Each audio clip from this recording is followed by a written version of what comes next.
Hey guys, it's Jeff. I'm going to take you guys for a quick tour of our property and what we got going on lately. It's been a while since I've taken anything, so right now we're planting a bunch of fruit trees and vegetables and junk. So around the house we just have like random compost. This is duck poop in different containers. There's weird things that we've been collecting. So it's a mango tree. We planted that actually last year. It was doing pretty horrible until we started giving it compost, and all our trees love this compost. We do kind of a mixture of sand and compost, some perlite, um, some like better than sulfate. I think it was like it's like a natural pH reducer for some of our uh, more tropical like citrus trees and stuff. This is a citrus tree. We think it's a lime. It's been here since we moved in, and it's always done so horrible. Just not growing. So since we started amending the soil and laying out all this compost and watering properly, really, it's been just really taken off. I'd say that it's probably got like 2/3 more leaves on it than it used to have. We've been trying to get that thing going for years. This right here is a moringa tree. It's called. A friend of ours gave this to us.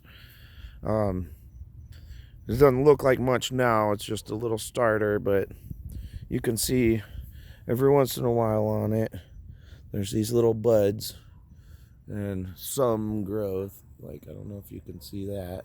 It's a little bit of growth. So it's still alive. We haven't killed it yet. All this hose laid out all across our property. I mean, geez, I'd say there's probably like 500 feet of hose that we have, and then just stockpiles of things that we're collecting for future projects. Some PEX pipe and stuff that we can run underground just to kind of add to our capabilities of being able to water things. So one of the things we're doing here is laying cardboard right on top of the ground, kill the grass. And eventually this cardboard will just decompose and feed the soil. So here, I'll try to lift a section of it and we can see what's going on under it. So you can see it's just dead grass. There's some bugs, little ants living down there. That's fine. They'll just pick at the soil and break everything down. This is an orchid tree. We've had it now for, I don't know, maybe a year and a half. And it lost all its leaves for winter. Now that winter's a little, over, it's starting to really come back. There's some muscadine grapes that grow along our fence line here. Jackfruit tree. So some of these plants we got from a place called Echo in Fort Myers. And they've got a lot of the exotic plants and stuff like that. So, hey, why not try a jackfruit tree? It's supposed to grow the largest fruit out of all the fruiting trees. Sometimes, geez, I think they can grow 3 feet or so tall. This is navel orange. Again, we planted this maybe 3 weeks ago. Is that 3 weeks ago? Maybe 4 weeks ago. And it's doing pretty good. It's got some new growth on it, which is good for a transplant to see new growth in that short period of time. This one's not doing as well as that one. Used to be really tall, so we kind of clipped it down just to conserve some of its energy. But mandarin orange, this one. So it remains to be seen what's going to happen with it. So take a quick jaunt across the yard where we've got some other stuff growing on. I cut down this pine tree a couple weeks ago because it was just creating too much shade for some of our other trees. So this area of the yard, there's pomegranate, And these we grew in large pots until recently we had just transferred them into the ground. This is some sort of olive tree, but it's really loving life right now. Some of our plants are doing better than others, and this is definitely one of the ones that's doing so much better. This is a project for tomorrow. It's a starfruit carambola plant, and I just love starfruit. Had to have one. Another pomegranate here. It's doing pretty well. The pomegranates, you know, they grow pretty big. Loquat, so it's a loquat starter we got from one of our neighbors, and you can see like the little fuzzies on the leaves. I don't know if, yeah, you can see that. This plant's doing pretty well. I'm happy with how that one's going. And over here we have some raised beds that we just bought pools, poked a bunch of holes in them, filled it with media. So I think this is perlite, really old, old horse manure. So the horse manure is ready, and a bunch of compost, and I think we put some peat moss, just kind of anything we could. We put in here, and then our cats were getting in it and laying all over the plants. So we had all this fencing, so we made a little fence around it, and then piled up a whole bunch of fencing. So it looks a little scary, but that's okay. Just keep the cats out. Save our plants. So this is kind of our staging area for right now, and our goal is to make raised beds in this area. So we will have some of this dirt left over. This is actually is compost, sifted compost. It was like mulch, most likely. See, a lot of little pieces of mulch and stuff in it, and some dirt, and it all kind of looks like dirt now, but you can see all the little organic material, leaves, and little bits of sticks and stuff, and that's all okay. It's going to break down and feed our plants. So we just got this delivered today. Luckily, I have a friend that has a dump truck, so he can pick it up, and man, it makes it a little easier. This right here is a little sage plant that, geez, we had these sage plants and probably didn't water them for a year, and they died. And then just a little bit of water and comes right back. So here we've just got kind of this collection of tarps, and we use the tarps and all this material basically to cover the ground, to kill the grass and just kill everything off. Our awesome wheelbarrow, which is nice, it's got the double wheels on it, so it's easy to use. This little area right here, so I took some of this mulch and set it on the grass, because when we first got one of our shipments of mulch, we had put it on trees and stuff, and the trees started reacting, and especially the grass around the trees started dying. And really what that was is that the compost was too hot. So if you figure it's in a big pile and it creates a lot of heat in there, there's a lot of microbes and stuff, little bugs eating, turning everything back into dirt. And I guess what you're supposed to do is let your compost or your mulch really set out for a little bit and cool down. Once it cools down, then it's good to go. So I think it was 5 days ago, I put this mulch here as a little tester, all the grass around it, still good to go. So I can use that without getting, without any kind of concern or anything. And you can see these mulch piles are just huge. We've got quite a bit. These are going into our raised beds. And then this right here is our horse manure. It's uncovered for the day, so it's got a little gray, but I try to water it down, and it keeps it black from drying out, really. So over here, it's an onion that we had planted. We planted this onion in just horse manure, just to try it, and it doesn't drain very well. I didn't know if it would work, but geez, these onions are just really growing. They're about 8 times as big as when we first started. So over here, we've got all our little seeds and stuff that we're starting, all our little starters. We got this little tray. These mustard greens in the middle are just going amazing. Some of the other ones, there's some squash and some onions, spring onions. And none of those really have popped up yet. We're just keeping it moist.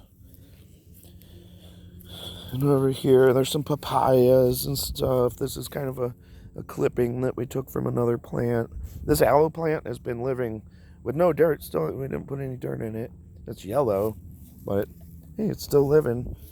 It's been living there on the back of my truck in the backyard for a year or so. This is a chayote, it's called. So it grows these like, I guess it's kind of like a plum. It's supposed to be a pretty good vegetable. It was just really taken off when we had it sitting over there next to the fence. We put it here in this mulch and behind this tree, and it's yellowed quite a bit. Doesn't look nearly as healthy, and you can see some of these little tendrils are just kind of barely hanging on, and we might have to move it.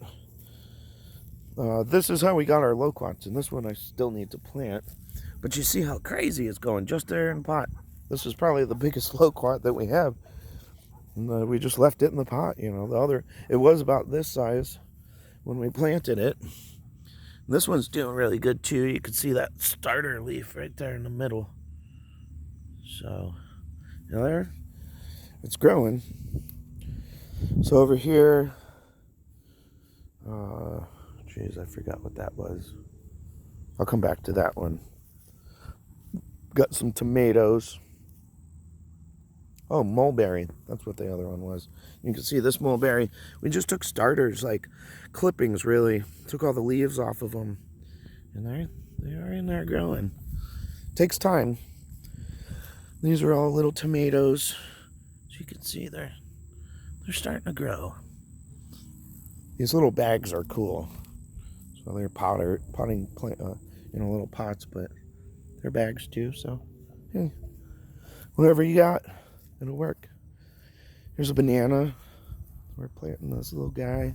And then over here we just have, there's another banana planted over there, but a lot of this is just our pots. It just kind of, we're waiting for the root structure to grow in them. Then we can transfer them into the ground. So there's a couple blueberries. Over here is a roselle. All these are edible, by the way. Another one of the mulberries. I got this for Robin for Valentine's Day. It's a honeysuckle. So, it's supposed to be kind of a hedging plant. That one needs to be put in the ground also.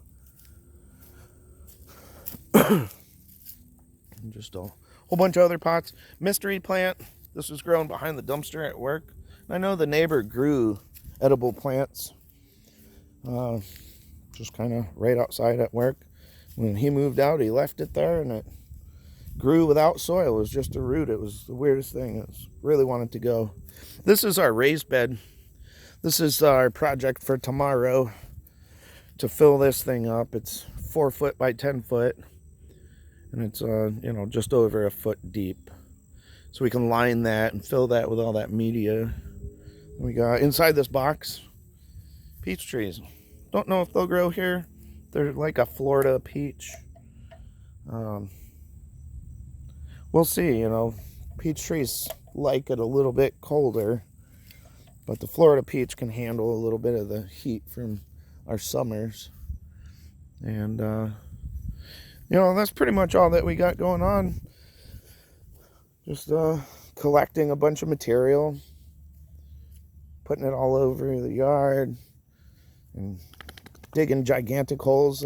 When we plant these plants, we'll dig 3 feet down, 3 feet around, and then we'll start mixing good stuff. Oh, there's Buddy rubbing himself in the pile, being a dog. He's got a spoon on him.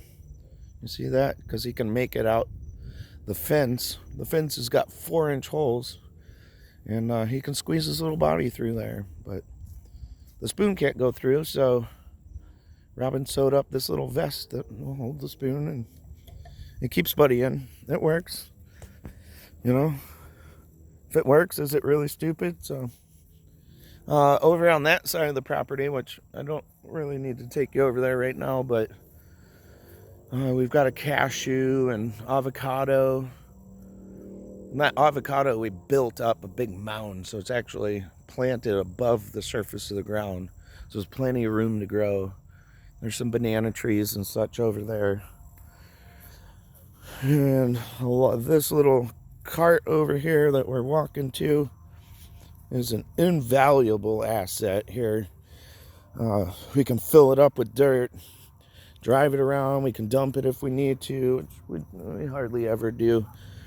But man, it just really carries everything throughout the yard. Does a good job here. It's maneuverable. And then various farming implements that we have around. Something that was pretty cool, a score that I got a couple days ago for free. One of these big 275-gallon IBC totes.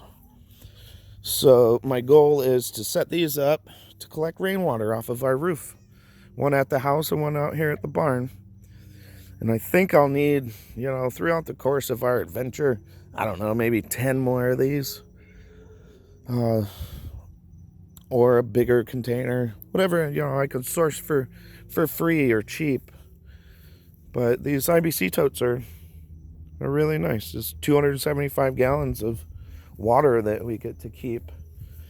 Even in the winter time when the ground's dry, it still does rain every once in a while. So if we can collect that rain, put it in those totes, we can irrigate our plants with it.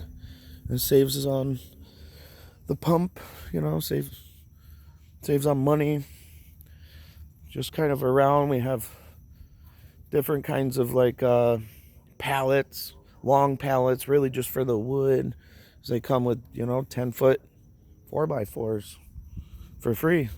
So there's some over there too. That's actually what we built those raised beds with.